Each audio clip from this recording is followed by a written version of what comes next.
നമസ്കാരം. ഈ വർഷം വരാനിരിക്കുന്ന നിയമസഭാ തെരഞ്ഞെടുപ്പുകൾക്ക് ഒരുക്കം തുടങ്ങിയിരിക്കുകയാണ് കോൺഗ്രസ് പാർട്ടി. തെരഞ്ഞെടുപ്പ് നടക്കുന്ന സംസ്ഥാനങ്ങളിലെ നേതാക്കളുമായി രാഹുൽ ഗാന്ധിയും മല്ലികാർജ്ജുൻ ഖാർഗെയും ചർച്ചകൾ നടത്തുമെന്നുള്ള റിപ്പോർട്ടാണ് ഇപ്പോൾ പുറത്തു വന്നിരിക്കുന്നത്. ജാർഖണ്ഡിലെ നേതാക്കളുമായി 24-ാം തീയതിയാണ് ചർച്ച നടക്കുന്നത്. മഹാരാഷ്ട്രയിലെ നേതാക്കളെ 25-ാം തീയതി കാണും.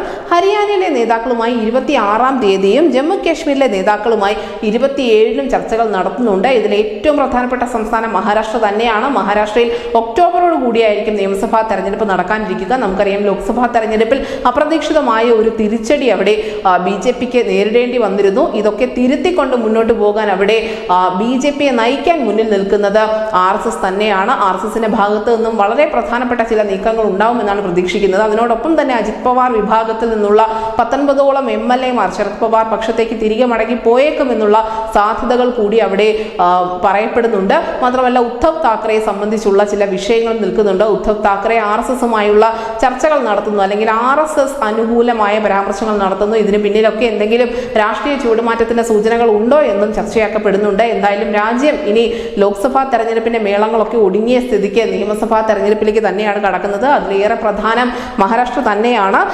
ഈ യുദ്ധകാഹളം എന്ന് തന്നെ വേണമെങ്കിൽ നമുക്ക് വിശേഷിപ്പിക്കാൻ സാധിക്കും. കാരണം ഈ ലോക്സഭാ തെരഞ്ഞെടുപ്പിൽ എല്ലാ പാർട്ടികൾക്കും ജനം കൃത്യമായ സൂചന നൽകിയിട്ടുണ്ട്. എവിടെയൊക്കെ ആർക്കൊക്കെ പിഴച്ചു എന്നുള്ളത് കൃത്യമായി വിലയിരുത്തിയിട്ടുമുണ്ട് ഓരോ പാർട്ടികളും. അതുകൊണ്ട് തന്നെ വരുന്ന നിയമസഭാ തെരഞ്ഞെടുപ്പുകൾ വളരെ നിർണായകമാണ്.